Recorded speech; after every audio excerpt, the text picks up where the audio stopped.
a statistic. Since the year 2000, California has experienced a 400% increase in area burned relative to the previous 800 years. As a consequence, the media has been saturated with issues about fire. And I'm sure all of you have heard a lot of what has been written and spoken in the media. One of the important things to understand is not everything we read in the media is relevant to Southern California. So what I'm going to do is take a broader view of fire in the state and then try and narrow it down to the issues that are most relevant to Southern California. Certainly in the last decade or so, we've had several really massive fires in the Sierra Nevada in particular. The Rush Fire in Lassen County, over 300,000 acres. The 2013 Rim Fire, which got a lot of attention in the media, another huge fire. 2015 Rough Fire. Two of these were started by lightning, essentially natural sources of ignition. And then we all heard about the 2017 fire season in Napa, Sonoma County, where it not only burned an extensive amount of landscape, over 245,000 acres of landscape, but it was extremely lethal. 44 people died, over 10,000 structures were lost in that fire. And then closer to home, the Thomas Fire that same year in December burned nearly 300,000 acres. One of the important things about the Napa-Sonoma fires and the Thomas fires is lightning was not a source of ignition for these fires, and in fact power line failures were an important source. 2018 season basically outdid the 2017 season in many respects. The Carr Fire up north, Napa, Sonoma County, a couple 100,000 acres. Mendocino Complex, probably the biggest combined series of fires in the state. Then the devastating Camp Fire, where we saw more fatalities than ever experienced in California fires. And then, of course, the Woolsey Fire closer to home. Now, in order to put all of these fires in context and understand the issues that are relevant to Southern California, I've taken a somewhat simple view of fires. We realize that essentially fire behavior is due to a number of phenomena: fuels, drought, wind, temperature. But I believe that we can detect two different types of fires that tell us a lot about what is said in the media about fire. One is what I call fuel-dominated fires, and ecologists would call this bottom-up controls, because it's internal factors in the landscape itself that dictate the fire behavior. And these fuel-dominated fires are primarily in forested landscapes, and they're primarily due to past management activities. This is illustrated in a cross-section of a pine from the Sierra Nevada, showing fire scars and the dates of previous fires. And then there's this hiatus in the last 100 years of no fires at all. And that's largely due to highly successful fire suppression. And as a result, we've had a change in fuel buildup. And so these fires, particularly in forests in the Sierras in Northern California, are largely driven by fuels. But then in contrast, coastal California, we have wind-dominated fires. These are external factors. In other words, top-down controls on the fire. We have essentially little ability to control the incidence of these fires, and we're all familiar with these foon-type fires where the winds blow from the interior to the coast.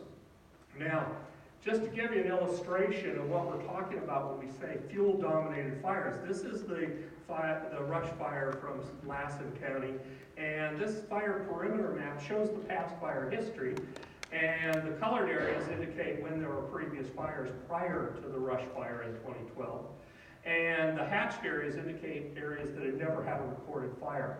In other words, the vast majority of the landscape had escaped fires in the past. largely due to very effective fire suppression efforts by state and federal agencies. The other fire here worth noting, the rough fire, has a similar pattern. These hatched areas indicate areas that have not had a previous fire. In other words, much of that landscape had gone unburned, and it had essentially anomalously large fuel loads. Another good illustration is the car fire up in northern part of the state. A lot of hatched area indicate they'd never had a recorded fire, at least since the early 1900s. But one of the interesting things about the car fire is they had extreme winds. And that's illustrated here by this tornado-like wind event that actually knocked down a long strew of trees. So when we say fuel-dominated fires, we don't mean that wind had absolutely no role to play. Another illustration would be the station fire. The station fire had a very large plume here that collapsed and created extreme winds in all different directions. But in both the car fire and the station fire, these winds were generated. These are areas here that had been burned for close to 100 years in the station fire. They were driven by extremely high fuel loads, and those fuel loads are what created the winds. So these are still what we might call bottom-up controls on the fire behavior. It was anomalous fuels that created those winds. That's in marked contrast to the wind event fires that we see in Southern California typically. And they're driven by a pressure system, commonly in the autumn, where we have a high pressure system in the Great Basin, a low pressure system off the coast, and that drives these extreme winds from the interior to the coast, illustrated by the plume of smoke from these fires in Southern California. We see the same sort of event, though, in the Napa-Sonoma fires from 2017. Here's the coast here, and here's these extreme wind events. They're given different names, but meteorologically they're the same sort of phenomenon. They're foehn-type winds called Santa Ana winds in Southern California, or north winds in Northern California, or some people like to call them Diablo winds. Now, one of the important things about these wind-driven fires is essentially all of them are started by people. And there are a lot of such fire events that have occurred historically, and as a result, when they start to burn, they burn across landscapes that have had many other fires in the past. And Steve illustrated this very clearly for the Santa Monica Mountains, where there's been repeated fires. As a result, when you look at the fire history map for, say, the Woolsey fire here, this is the perimeter of the Woolsey fire, what you see is there's very little hatched area. In other words, it burned through a landscape that had been repeatedly burned. And oftentimes, there were areas that had burned half dozen times in the past. As a result, there was not an anomalous fuel load in this landscape. And so fuels cannot be blamed as the primary factor behind that fire event.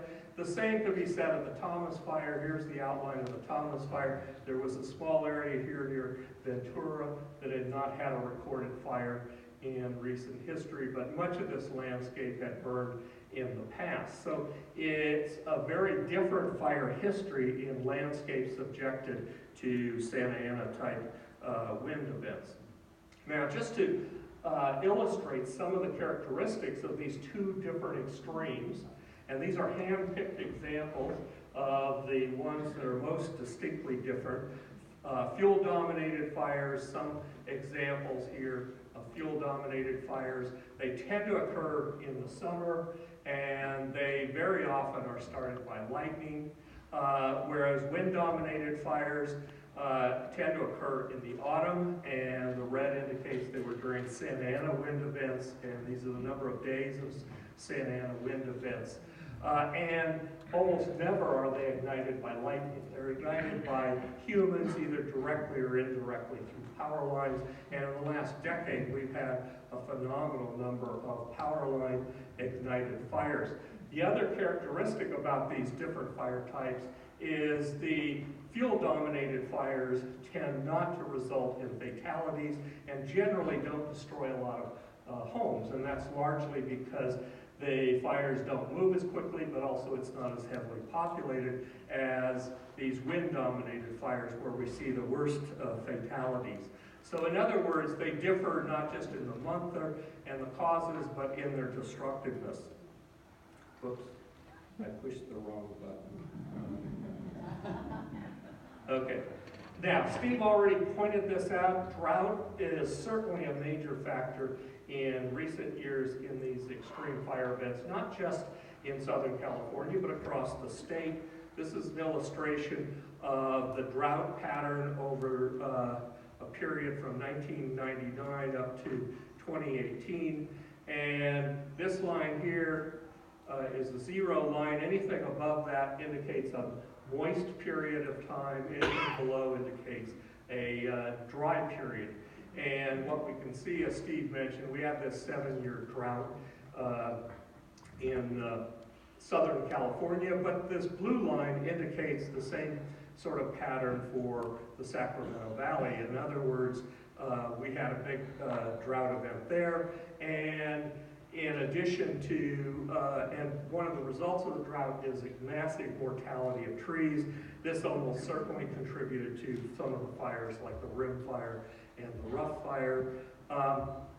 And then in Southern California, as Steve mentioned, we had massive dieback due to these droughts, and that also almost certainly was a contributing factor. Now, climate is an interesting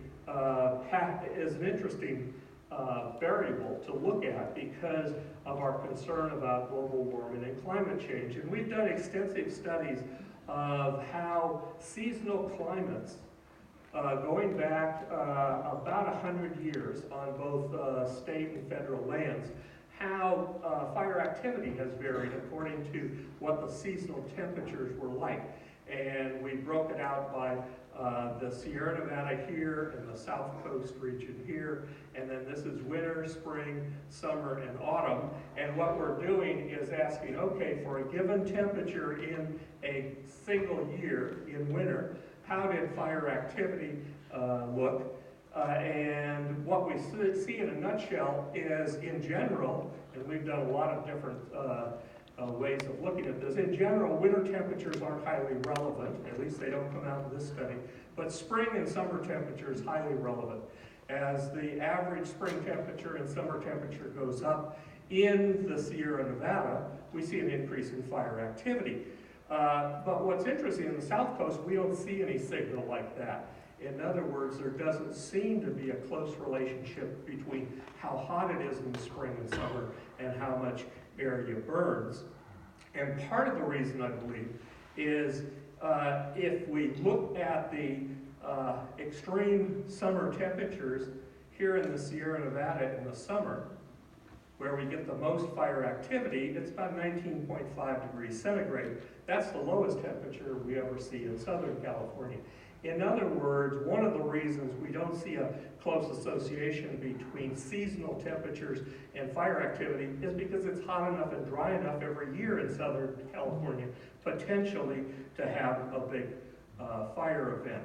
And we've kind of broken this out by different eras, and one of the things that's of interest is in the Sierra Nevada, if we take just the last 50 years of records, we can explain over half of the variation from year to year in area burned just based on temperature in the spring and summer. This is strong evidence that forest fires in the Sierras are controlled by summer temperatures, and it implies that as temperatures warm, we might expect worse fires in the future. When we look at the South Coast region, basically there's very little relationship except for prior year precipitation.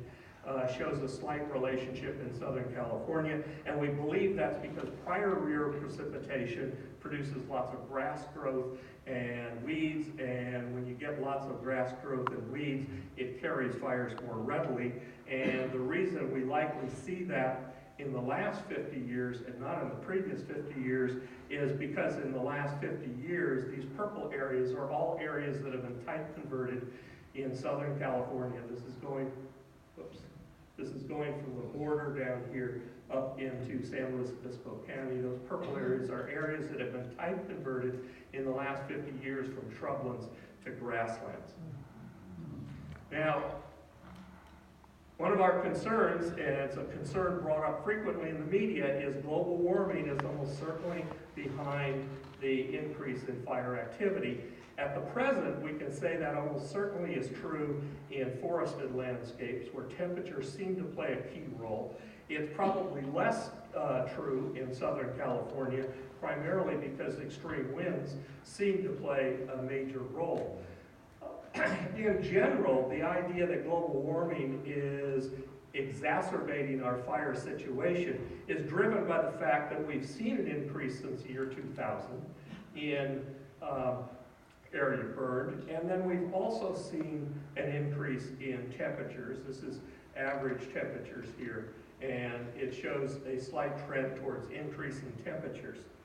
Now, one of the factors that I don't think has been given enough credence in all of this is we're also seeing an increase in population growth. And the extreme wind-driven fires are essentially all started by people. And since the year 2000, California has added 6 million more people. In fact, 1 out of 8 Americans live in California. And by the year 2050, we're likely to go from the current 40 million to 60 million people. So we are expecting this trend to continue and increase the numbers, or at least the potential ignitions that are causing fires. Now, here's an illustration of why we think that an important factor has to do with population. This is the Tubbs fire in Sonoma County that happened in 2017. And the black line here indicates the fire perimeter. Here's the town of Santa Rosa, and that's the area it burned. And here is a red perimeter for the Hanley fire of 1964. Happened 50 years before, burned the same parameter, but the outcomes were very different. In 1964, there were no fatalities and only 100 structures were lost. Whereas in 2017, we burned something like 5,600 structures and 22 people died. One of the important things that is different is in 1964, there were 30,000 people in Santa Rosa. Now there's over 170,000 people. So more people means a greater opportunity to fires. And this is driven not necessarily by direct ignitions, but by infrastructure such as power lines. And we can see the change in development. This is the perimeter of the Hanley fire, and the yellow here indicates low-density housing. This is high-density housing. This is what it looked like in 2017. Here's the Tubbs fire, and well over a half of that landscape had now developed with low-density housing. Almost certainly we can't rule out population growth as a driver. Now, what about the management solutions? Now, fuel-dominated fires, I think most of us agree that they are within our control. They're in our control if we can control the fuels that build up in the forest, and there's lots of efforts trying to alter those fuels. This is data that we recently put together for the Sierra Nevada. The dark green areas are national parks. The light green are Sequoia, our forest around the parks. And then this is area burned since 1960, which is when prescribed burning began in the national parks. And this is how much area has been burned in those 50 years in the national parks. And this is what was burned in the forest. Now, it's clear they've been doing a good job doing prescribed burns in the parks. But if we look at this number here, in 50 years, that represents less than 1% of the landscape in those forests. And so it tells us we're a long way from controlling fuel buildup in these parks and forests. I might just mention, just to give the Forest Service a little more credit, if we break this analysis down to just the last 10 years, we see the forests are really increasing in the amount of prescription burning they're doing, but in general, it's probably not sufficient to thoroughly stop fires in those forested environments. Now let's conclude with Southern California, what is the management solution? And the solution is what I like to call the 5 Ps of wind-dominated fires. Number one is we need to recognize this is a people problem. This is not a fuel problem in Southern California, and it requires a greater focus on 4 other Ps: prevention, planning, protection, and prediction. Now, prevention is almost certainly our number one key management response that is likely to have an impact on fires in Southern California.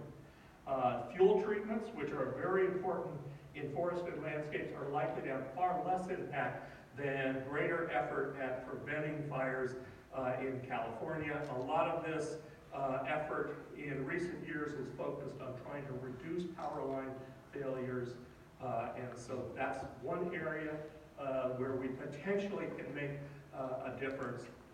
The planning is the other area where I think we can impact fire outcomes in this part of the world. One way of looking at this is historically, urban planners have put a lot of effort into planning for hazards such as earthquakes and floods. And they zone areas to make them unsuitable for development in those areas. Fire has, at least historically, not achieved that same status. Fire has always been assumed by urban planners to be something that could be controlled by state and federal agencies. We now have at least a century of evidence showing that's not entirely true. They're not always controllable. And so now we need to give more effort into planning communities in ways where they're not vulnerable to fires. And then a lot of factors go into play. One is just where we put the communities. And along this line, we're likely to have more success, I think, in the future if we alter our planning decisions to be more regional rather than local planning decisions.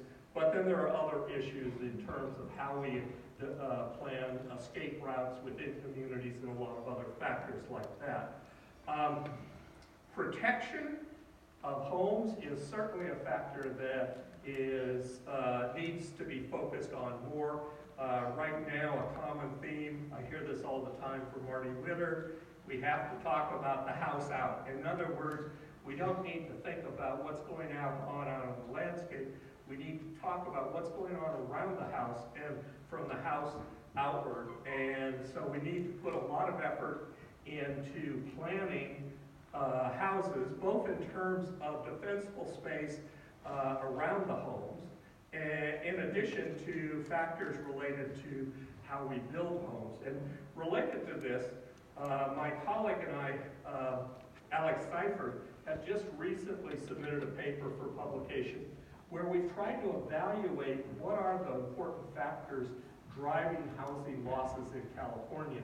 And to do this, we obtained a data set from CAL FIRE, a 5-year data set that represented over 40,000 homes.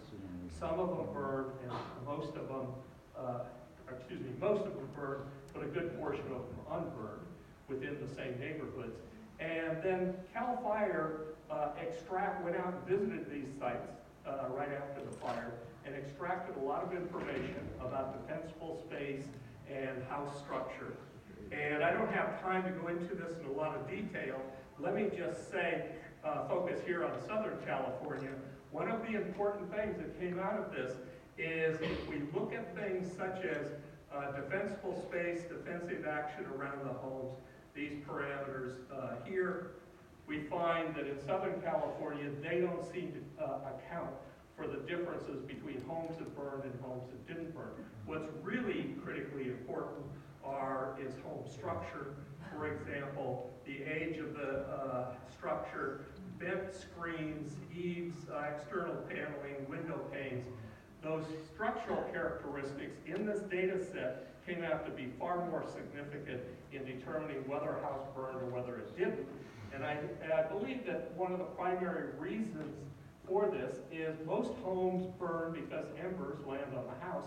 Those embers often come a long way away from the house, probably not heavily impacted by defensible space. And what determines the loss of the house is the structure and how that house is built. But That's kind of a brief overview of a very dense data set that I can't really go into at the present. Lastly, let me just say, one of the important keys that we need to think about in terms of trying to reduce losses from these wind-driven fires is prediction. And by prediction, we mean real-time prediction of what those winds are going to do. And there's a lot of people right now at CAL FIRE and the Desert Research Institute, Scripps, that are working on trying to come up with real-time predictions of what Santa Ana winds will do when the fires get started. But in addition to just coming up with better models to predict what those fires will do,